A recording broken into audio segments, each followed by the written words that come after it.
Could you survive on coconuts and crab? If you were stuck in a remote atoll in the middle of the Pacific Ocean, that may be your only option.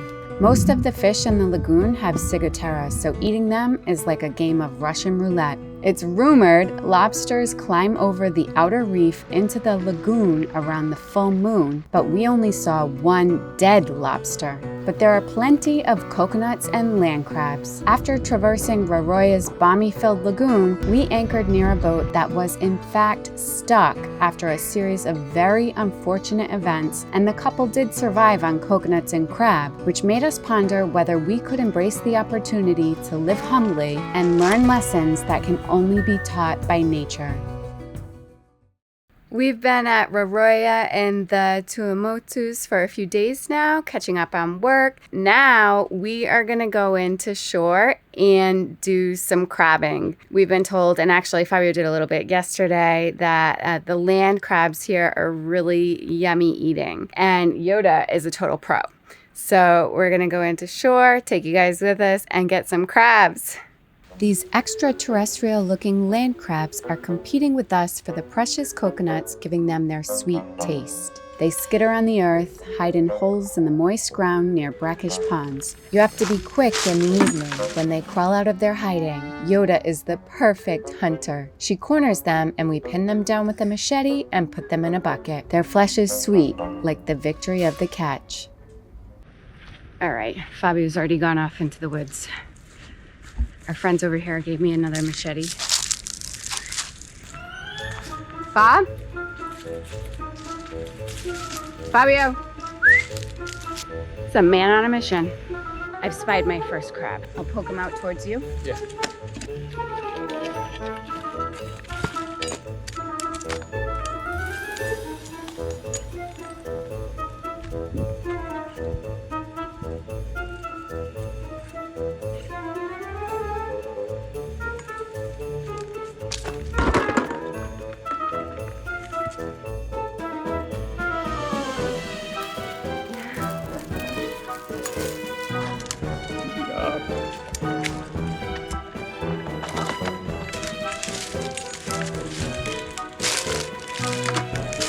Here, there's one here.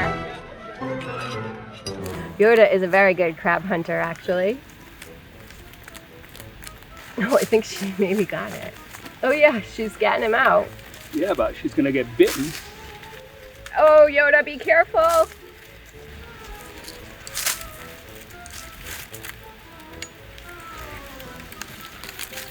Yoda, you're gonna get bitten. The hitting with the mallet is the best way. I agree. Yeah, you don't maim him. Sizably by one, and he was on the small side, so I don't really want to risk that on the big one. Oh, like I thought he was going to. So I'll typically only save the last part of the leg. Oh, I will save that segment. I got you. But break off all the hairy bits. Okay. So you don't have to clean very well. Just scoop once and then give it a good shake. Those are And those lungs, if you take that bit there and rub it along the edge, it sort of cuts them out. Oh, yeah. Kind of like on the lobby, you use the antenna to get the intestines out. Just use the tools at your service, right? Yeah, good, yeah. Oh, I see how it works. Yeah, pretty good. The no-see-ums have gotten brutal, so we're gonna go back to the boat and finish cleaning the crab.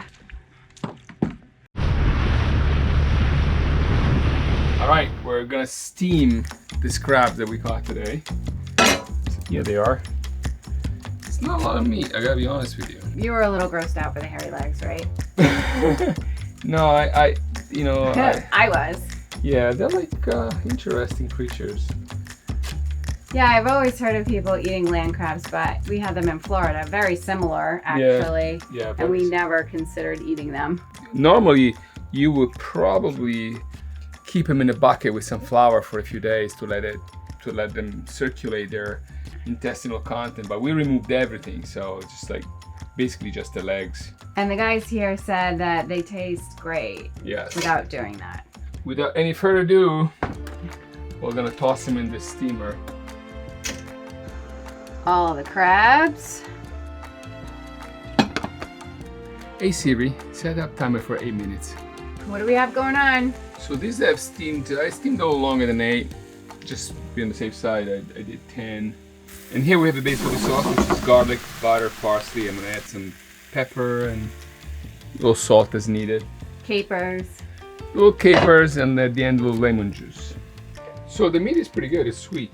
So now we have to kind of Get to work. get to work and get the stuff out of here for the sauce. Yoda. Okay, you help so you get a piece of crab. Oh yeah, delish. Yum. Was it worth it getting pinched? With my New England roots, I've been doing really well, but we weren't able to film much of it because it's a dirty job. And so you just kind of break these away like this. We got this baby claw here. Unfortunately, it didn't come out. Get your hand in there. So it's much easier if you just bash it. And got some nice meat there. Got some nice claw meat here. And it's delicious. It's really super sweet. I caught Fabio eating a lot of it. In fact, I asked if he was eating most of it. He denied. I deny. If you're enjoying this video, give it a thumbs up, leave us a comment down below, and be sure to subscribe to the channel. It really helps us out. And if you're wondering if this is Parmesan cheese, it's not. This is bread. Grated bread. Tell us how it is. Yeah. Okay. Linguine ai granchi.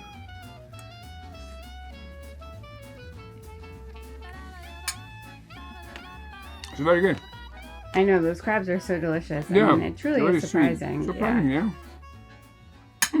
Okay, I'm excited. Today we are going on a bit of a mission. We're taking the dinghy 10 miles across the lagoon to the airport to pick up a package, and so we're gonna make a day out of it. We do have to keep a close eye on the water because there are lots of bommies, but today there is absolutely no wind, sunny, so it shouldn't be too bad. Let's go. Our track is a little bit more to starboard, but it's the general direction. Whoa, whoa. We almost hit a pinnacle bommie, which are tricky because their narrow diameter makes them very hard to see, but they can still do significant damage. We had to keep a super close eye on the water to make sure we avoided any other bommies. Okay. Gonna go inside Let's- or stay outside? Let me just check. Wait. Yeah, go to the right, actually. That's the boat, right? Yeah. So I see a little stick out of the water there, but it looks like we can just kind of come around here. Yeah, over there, looks like. Oh, look at this. Okay, great. Yeah? Yeah, this looks good, right? Unless we're gonna go down there. I know, Yoda, it's so exciting. Wait. Okay. Yoda! Yoda, stay. Yoda, come. There's a coral here, Oh. so. Yoda, come. Come on board.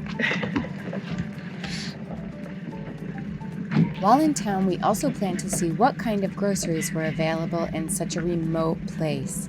If we were in fact stuck here, would we be able to supplement our diet with food available for purchase? All right, so we made it. That wasn't bad. It was about an hour. And now we gotta find the airport. I did see a plane landing and there's some folks over here, so we're gonna ask them. Bonjour. Bonjour. Bonjour. Comment allez-vous? Fabio. Alfonso. Alfonso. Ah, Bonjour. bonjour, Kristen. Alfonso. Christian. Kristen.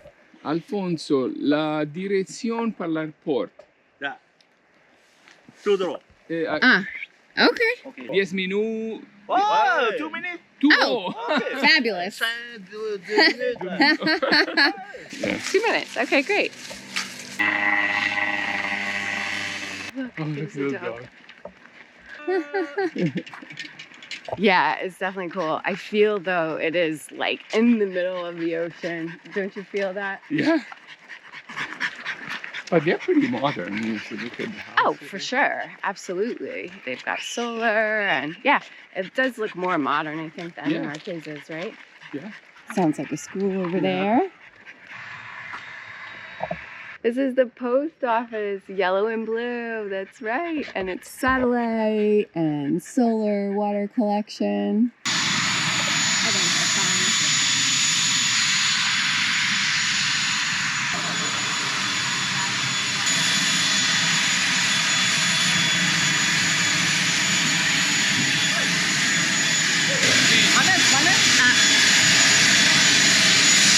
Kristen. Wait, Christina.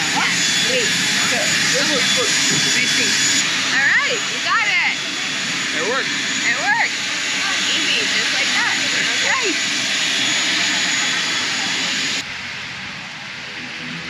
Well, that's how you get things in remote places. Yeah.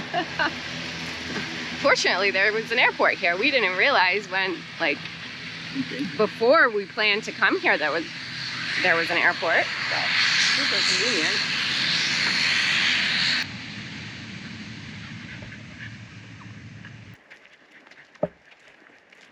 Looks like a neighborhood in the Keys. Yeah.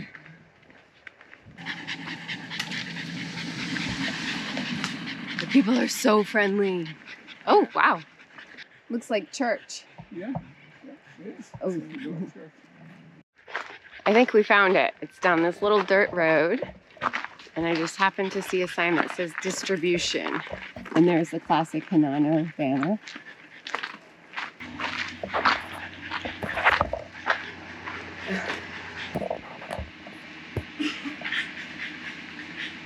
So there weren't any fresh vegetables there, and it actually looked like they were closed, right?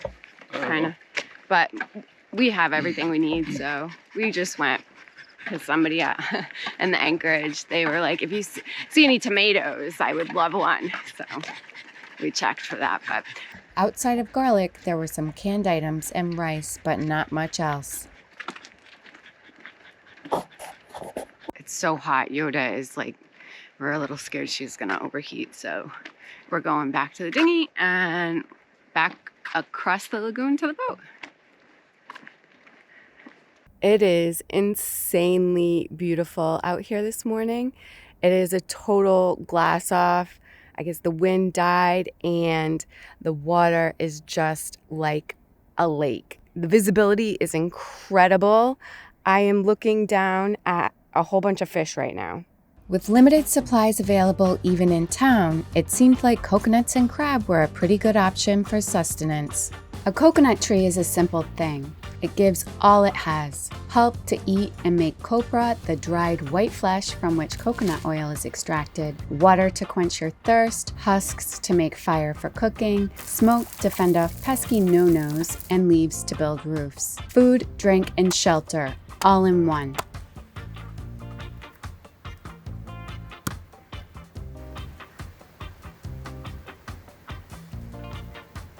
You don't look impressed. It's a little salty. Yeah. Try it.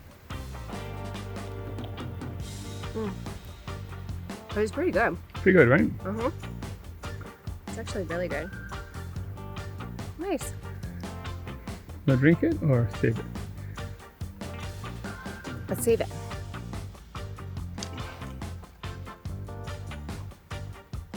How is it? Very good. Yeah? Ooh. Yeah. Wow. Delicious. Fabio continued perfecting his coconut opening technique, which had become a hot topic of conversation in the Anchorage. Yoda was also enjoying her fair share of the harvest. Once enough meat was collected, Fabio stashed it in the dinghy, and I walked into the refreshing water to cool off. Hi, Yodi. Wanna come?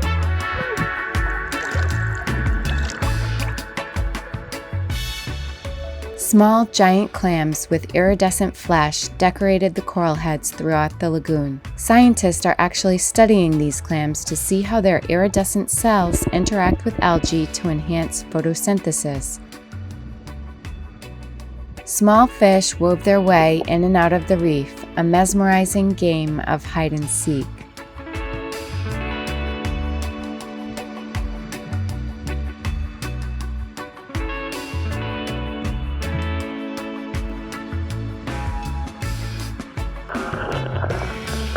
A huge thank you to our patrons. We are so grateful for your support. If you'd like additional content and real-time updates, consider joining the Harbors Unknown community on Patreon. This evening, we are going on a little adventure. We're gonna go over to the ocean side and see if we can find some lobster. Apparently, sometimes at night they come out and they're kind of stranded on the reef, I think. So we'll see. We are fully covered to protect ourselves from no-see-ums and wearing shoes because the ground is littered with sharp coral. Cheers! Cheers! Cheers to Cheers. you. Good Have luck a fun to night. us. Oh, yeah. You ready? Ready for a hunt. Yeah, we already saw one lobster dead, but that means they're around. Yeah, and more than eels. We're not gonna catch the eels. No, but they're there. Oh. So Be careful. yeah. Don't get bit. Okay. Okay. Unfortunately, the first thing we spotted was an eel.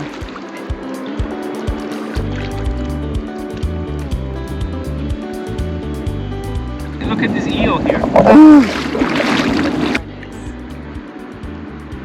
Yeah, I see you. Go deeper. Gonna go deeper? Okay. I hoped our friends were having better luck.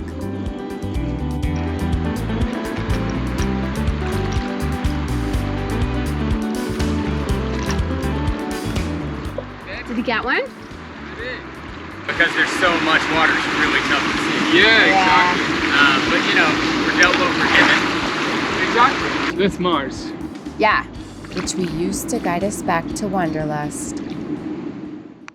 Our days are spent exploring the motus and underwater world of this remote atoll, a testimony to the timeless beauty of instinctual simplicity, much like that of the black-tipped sharks that inhabit the lagoon. Sleek and graceful, they move through the water with a primal assurance, owning their place in the world without the need for validation. A minimalistic elegance that eliminates the unnecessary, focusing, much like us, solely on what truly matters: survival, kinship, and the unspoken understanding that they are small, yet integral parts of a much larger, magnificent whole. And though we could survive for a short time on coconuts and land crab, it's not recommended for long-term sustenance. Fortunately, our friends on Karma had dry stores, canned goods, and thoughtful sailors who brought them fresh produce and eggs from time to time. After 70 days spent stuck without propulsion, they are now out cruising once again. Check out their amazing story of resilience and perseverance on Instagram.